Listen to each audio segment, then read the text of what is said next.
सिक्किम सरकार ने Sikkim international university के खिलाफ अब निर्णायक रुख अपनाते हुए the Sikkim international university act 2021 को निरस्त करने की प्रक्रिया शुरू कर दी है।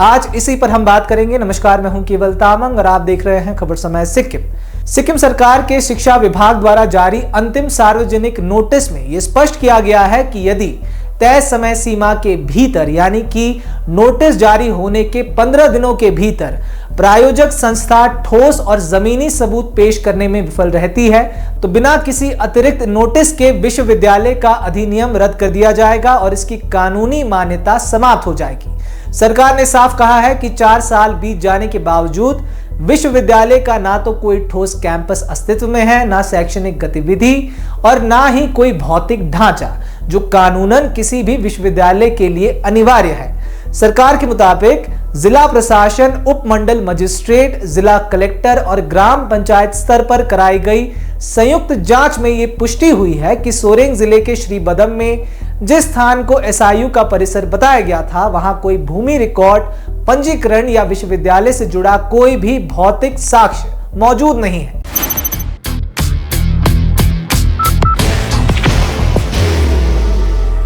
There will only be one insignia.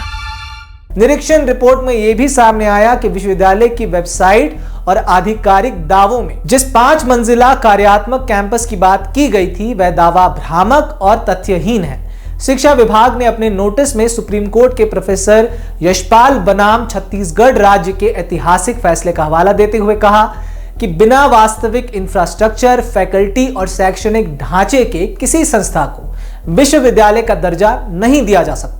अब सरकार द्वारा जारी अंतिम सार्वजनिक नोटिस में यह भी बताया गया है कि 1 मई 2025 को एसआईयू को प्रमोट करने वाले ट्रस्ट रिसर्च एंड ज्ञान फॉर नोबल अपलिफ्टमेंट ट्रस्ट के चेयरमैन दीपेश कुमार मिश्रा को यूनिवर्सिटी को लेकर उचित कदम उठाने के लिए अंतिम नोटिस शिक्षा विभाग द्वारा जारी किया गया था।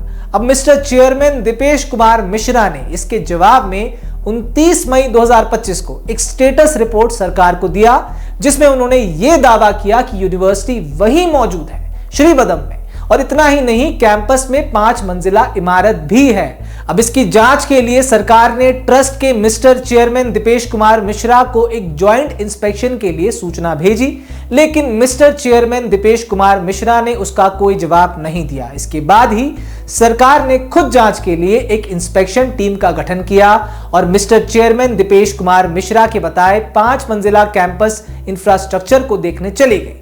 पहुंचने पर ना मिस्टर चेयरमैन मिले, ना ही उनकी यूनिवर्सिटी की 5 मंजिला इमारत। बाहर की भागदौड़ अब नहीं तोड़ेगा आपके घर का सुकून। SBM गोल्ड UPVC विंडोज, आपके घर का सुकून।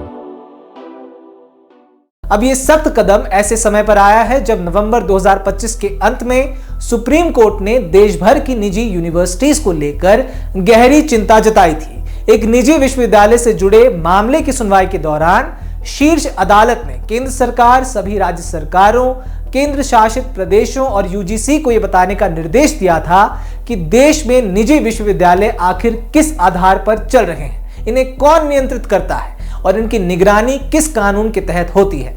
अदालत की टिप्पणी थी कि देश में प्राइवेट यूनिवर्सिटीज की बाढ़ आ चुकी है और यह जांचना बेहद जरूरी है कि कहीं शिक्षा के नाम पर डिग्री बेचने का कारोबार तो नहीं चल रहा है। इसी राष्ट्रीय पृष्ठभूमि में 1 दिसंबर 2025 को सिक्किम सरकार ने एक आधिकारिक प्रेस रिलीज जारी कर यह बड़ा खुलासा किया था कि एसआईयू यानी कि सिक्किम इंटरनेशनल यूनिवर्सिटी, जिसे वर्ष 2021 में एक अधिनियम के तहत स्थापित किया गया था, 4 साल में एक भी दिन जमीनी स्तर पर संचालित नहीं हुई। ना कैंपस बना, ना फैकल्टी नियुक्त हुई, ना छात्रों का नामांकन हुआ और ना ही कोई कक्षा चली। इसके बावजूद विश्वविद्यालय का नाम यूजीसी पोर्टल पर एक मान्यता प्राप्त संस्था के रूप में दर्ज रहा, जिसे सरकार ने छात्रों के लिए गुमराह करने वाला और संभावित रूप से खतरनाक बताया। सरकार ने यह भी कहा था कि विश्वविद्यालय की वेबसाइट पर मौजूद सूचनाएं फर्जी हैं और इनके जरिए छात्रों को ठगे जाने की आशंका से इनकार नहीं किया जा सकता। इस खुलासे के बाद मामला राजनीतिक बहस का विषय भी बना।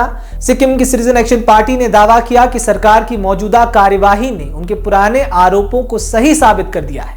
पार्टी का आरोप था कि यह विश्वविद्यालय जमीन पर अस्तित्व में ही नहीं था, फिर भी कथित तौर पर डिग्रियां और माइग्रेशन सर्टिफिकेट जारी किए गए, जिनमें रेडियोलॉजी जैसे तकनीकी कोर्स भी शामिल बताए गए। कैप ने इसे एकेडमिक धोखाधड़ी और छात्रों के भविष्य के साथ खिलवाड़ करार दिया।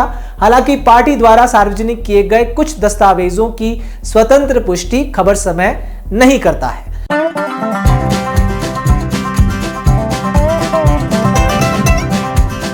ड्रीमलैंड अम्यूजमेंट पार्क नियर फुलबाड़ी बैरेज, सिलीगुड़ी। अब ये पूरा घटनाक्रम एक बड़ा और असहज सवाल खड़ा करता है कि अगर सुप्रीम कोर्ट ने देश भर की निजी यूनिवर्सिटीज की जांच का रास्ता नहीं खोला होता, तो क्या सिक्किम में मौजूद इस कथित नॉन फंक्शनल यूनिवर्सिटी की सच्चाई सामने भी आ पाती? और क्या इसी तरह की अन्य संस्थाएं भी सिस्टम की निगरानी से बाहर रहकर छात्रों के भविष्य के साथ खिलवाड़ कर रही हैं?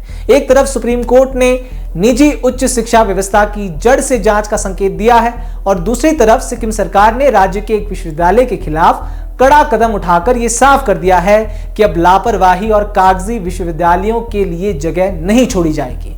ये कार्यवाही आने वाले समय में न सिर्फ सिक्किम बल्कि पूरे देश की निजी यूनिवर्सिटीज के लिए एक अहम चेतावनी मानी जा रही है। तो फिलहाल इस मुद्दे पर रहेगी हमारी नजर। ऐसे ही तमाम खबरों को जानने के लिए हमारे साथ जरूर बने रहें और देखते रहें खबर समय सिक्किम, हर समय खबर समय। धन्यवाद।